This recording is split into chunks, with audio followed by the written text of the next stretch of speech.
할렐루야. 하나님의 은혜와 평강이 우리 새벽을 깨워 예배하시는 성도님들의 심령과 가정에 충만하기를 소망합니다.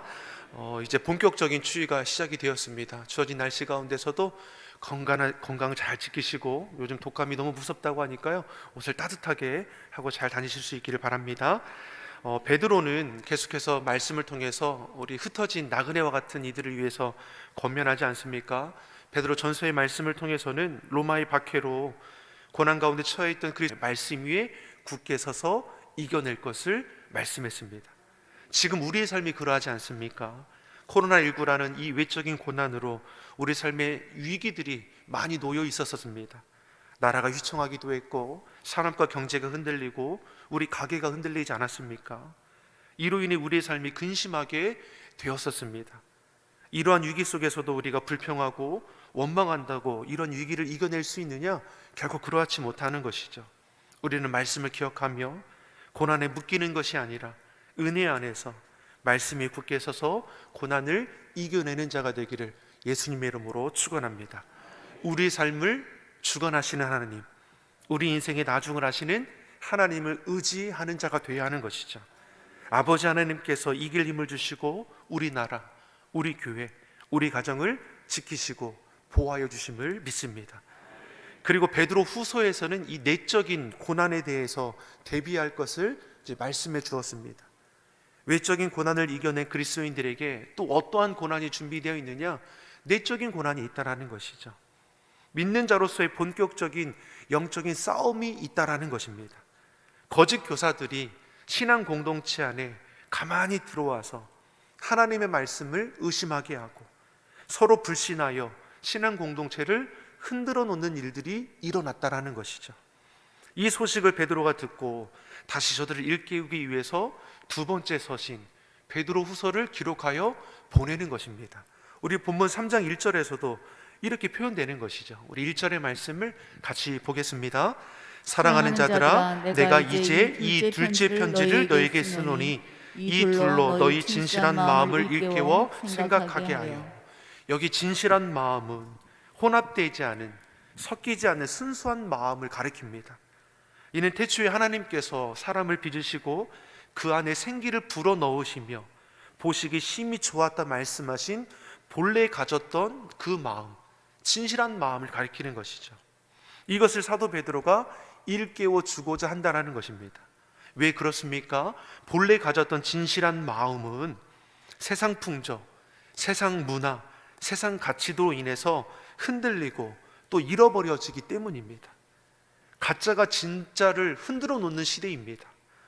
문제는 가짜가 흔든다고 진짜가 흔들리게 되었다라는 것이죠.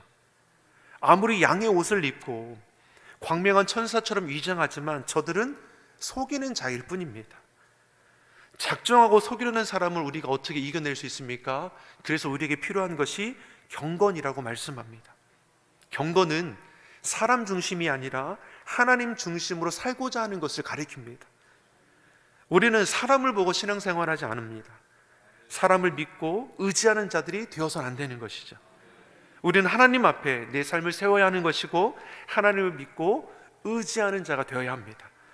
그러면 세상 문화, 세상 가치, 미혹의 소리 앞에서도 우리는 흔들리고 넘어지는 일이 없게 될 것입니다.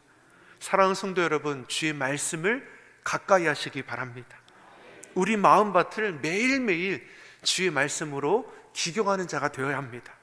말씀에 씨를 뿌리고 기도로 물을 주고 늘 주님 안에서 성령의 열매를 맺어가는 것이죠.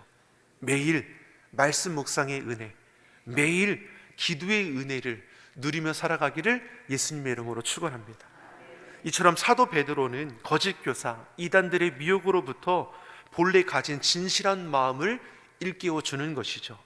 쉽게 흔들리는 마음이 아니라는 것이죠. 헛된 것으로 넘어지는 마음이 아니라는 것입니다. 2절의 말씀도 우리 같이 한번 읽어보겠습니다. 2절의 말씀 같이 보겠습니다. 곧 거룩한 선지자의 예언한 말씀과 주 되신 구주께서 너희의 사도들로 말미암아 명하신 것을 기억하게 하려 하노라. 아멘. 여기서 거룩한 선지자의 예언한 말씀은 이 구약의 말씀을 가리킵니다. 그리고 주 되신 구주께서 너희 사도로 말씀하여 명하신 것은 신약의 말씀을 말합니다. 즉 사도 베드로는 신구약 전체의 말씀, 하나님의 말씀을 기억하라는 것이죠. 이는 베드로후서 1장 12절, 13절, 15절에서도 반복해서 강조하는 겁니다. 너희로 생각하게 하려 함이라. 너희를 일깨워 생각하게 하노라.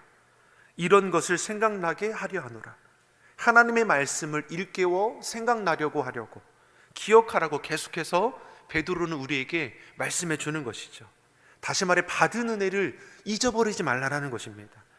독생자 예수님을 내어주심으로 구원하신 하나님의 사랑, 값없이 주신 그 사랑, 생명의 복음을 잊어버리지 말라라는 것이죠. 말세에는 고통하는 때가 온다라고 했습니다. 경건의 모양은 있으나 경건의 능력을 부인하는 자들, 거짓 교사들, 이단들이죠. 이들도 죄를 얘기합니다. 구원을 말합니다. 하나님, 그리스도, 영생 등 우리가 같은 이 성경의 언어를 말하는 거지만 이들은 무엇이라 말했습니까? 경건의 모양은 있으나 예수님을 부인하는 자들입니다. 우리로 교묘히 속여서 우리의 영혼을 파괴하고 우리의 가정과 신앙 공동체를 무너뜨리려는 사단의 그런 속한 자들인 것이죠. 말세에 될 일에 대해서 이미 우리에게 예고해 주셨습니다. 호세아 선지자가 이스라엘 백성들을 향해서 이 백성이 하나님을 아는 지식이 없어서 망한다라고 했습니다. 호세아서 4장 6절에서 이렇게 기록합니다. 내 백성이 지식이 없으므로 망하는도다.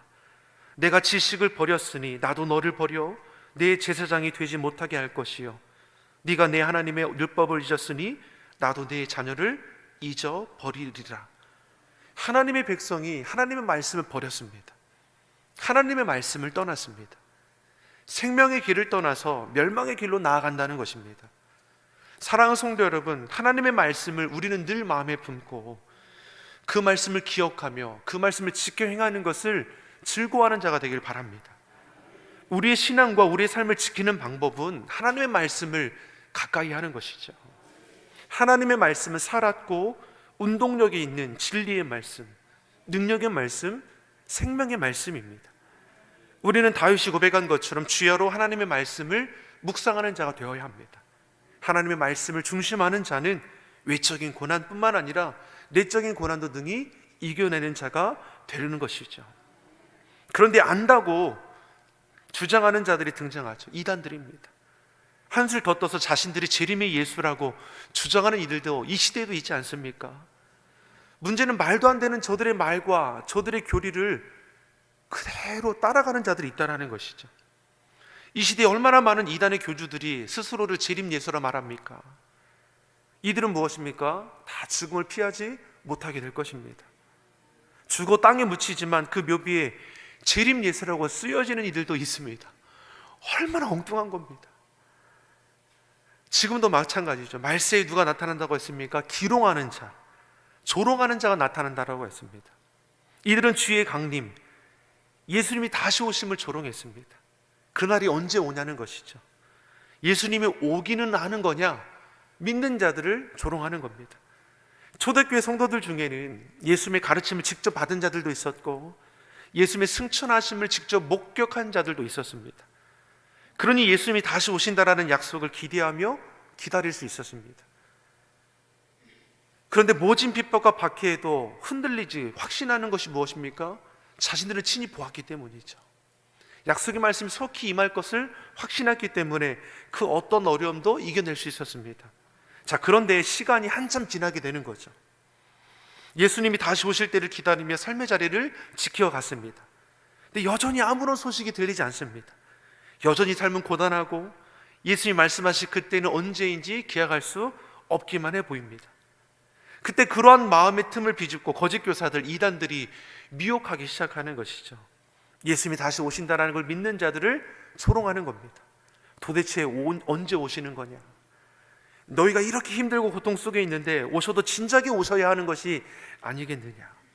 하나님의 말씀을 의심하게 하고 말씀을 떠나게 하는 그 헛된 수작들이 일어나는 것이죠. 이들은 나아가 성경이 증거하는 창조와 심판까지도 조롱하는 것을 볼 수 있습니다. 우리 오늘 본문 5절과 6절의 말씀을 같이 한번 보겠습니다. 5절, 6절 같이 읽어보겠습니다. 이는 하늘이 예적부터 있는 것과 땅이 물에서 나와 물로 성립한 것도 하나님의 말씀으로 된 것을 저희가 풀어 잊으려 함이로다. 이로 말미암아 그때 세상은 물에 넘침으로 멸망하였으되. 아멘. 거짓 교사들, 이단들, 조롱하는 자들이 하나님의 말씀을 훼손하는 것이죠. 죄로 가득했던 노아의 시대에 하나님께서는 홍수로 심판하셨습니다. 죄의 싹은 사망이라는 것을 알게 하신 것입니다. 이 세상은 한시적이죠. 영원한 나라를 소망하라고 우리에게 가르침을 주신 것이죠. 세상이 주는 성공, 세상의 가치가 화려해 보일지는 모르지만 이는 한시적인 기쁨이고 잠깐의 만족일 뿐입니다. 결국 풀이 마르고 꽃이 떨어지는 것처럼 세상 영광은 마르고 떨어지게 되어 있습니다. 그러나 하나님의 말씀은 영원하다 우리에게 분명히 가르쳐 주셨습니다. 이러한 사실을 거짓 교사 이단들이 의심하게 하는 겁니다. 그래서 세상살이, 세상 속에서 만족하며 살아갈 수 있도록 우리를 미혹하는 것이죠. 하나님의 은혜를 잊어버리게 해서 하나님 없이도 얼마든지 잘 살 수 있다라고 현혹하는 겁니다. 그러나 성경은 우리에게 분명히 말씀합니다. 성경의 시작과 끝은 천지를 지으신 하나님, 다시 오실 예수님에 대해서 온전히 증거하는 것이죠. 창세기 1장 1절의 말씀에 태초에 하나님이 천지를 창조하시니라. 요한계시록 22장 20절의 말씀, 내가 진실로 속히 오리라. 아멘. 주 예수여 오시옵소서. 하나님의 진리의 말씀은 분명합니다. 사랑하는 성도 여러분, 세상의 헛된 말들, 미혹의 소리에 우리가 현혹되어 넘어지는 일이 없기를 바랍니다. 하나님께서 주신 약속의 말씀을 붙드시기 바랍니다. 거짓 교사들, 이단들이 속히 오신다고 말씀하신 예수님의 말씀을 조롱했습니다. 곧 오신다라는 시간적 개념을 거짓 교사, 이단들은 자신들의 신학 시간적 개념으로 해석해서 조롱하는 것이죠. 그러니 사도 베드로가 오늘 보면 8절과 9절에서 하나님의 때와 사람의 때가 분명히 다르다라는 것을 알게 하고 있는 것을 볼 수 있습니다. 8절, 9절 우리 두 절의 말씀을 같이 보겠습니다. 사랑하는 자들아, 주께는 하루가 천년 같고 천년이 하루 같은 이 한 가지를 잊지 말라. 주의 약속은 어떤 이에 더디다고 생각하는 것 같이 더딘 것이 아니라 오직 너희를 대하여 오래 참으사 아무도 멸망치 않고 다 회개하게 이르기를 원하시느니라. 아멘. 주님께는 무엇입니까? 하루가 천년 같고 천년이 하루 같다 말합니다.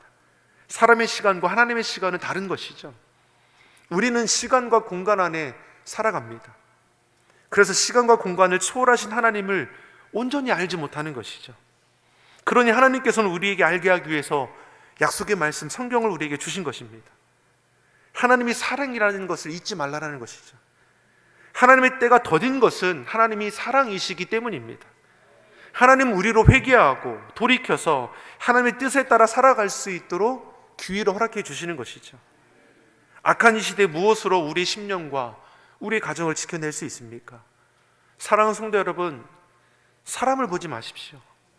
하나님 중심으로, 헛된 것으로부터 여러분 마음을 지키십시오. 성경 중심으로, 죄의 자리를 거절하십시오.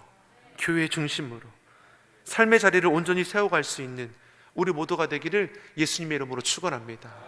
올 한 해 돌아볼 때 그럼에도 우리가 주 앞에 감사할 수 있는 것은 무엇입니까? 주님께서 우리를 지켜주셨습니다. 고난의 자리를 이겨낼 수 있도록 우리를 붙들어 주셨습니다. 연약한 가운데서도 넘어지지 않을 수 있도록 우리에게 새 힘을 주셨고 우리에게 말씀해 주셨습니다. 다시 말해 우리가 새해를 소망 가운데 나아갈 수 있는 이유, 주님 부르시는 그날까지도 우리가 하나님의 자유된 자로서 구별될 수 있는 이유는 무엇입니까? 사랑의 하나님께서 우리와 영원토록 동행하신다라는 것을 확신하기 때문입니다. 세상 헛된 것들이 우리 마음으로 우리 생각으로 미혹할지라도 예수 그리스도 이름의 권세로 물리치시며 주님 안에서 기쁨과 감사함으로 삶을 세워갈 수 있도록 우리가 온전히 이렇게 나아가는 이 밤이, 이 새벽이 또 우리의 삶의 자리가 되기를 예수님의 이름으로 축원합니다. 기도하겠습니다.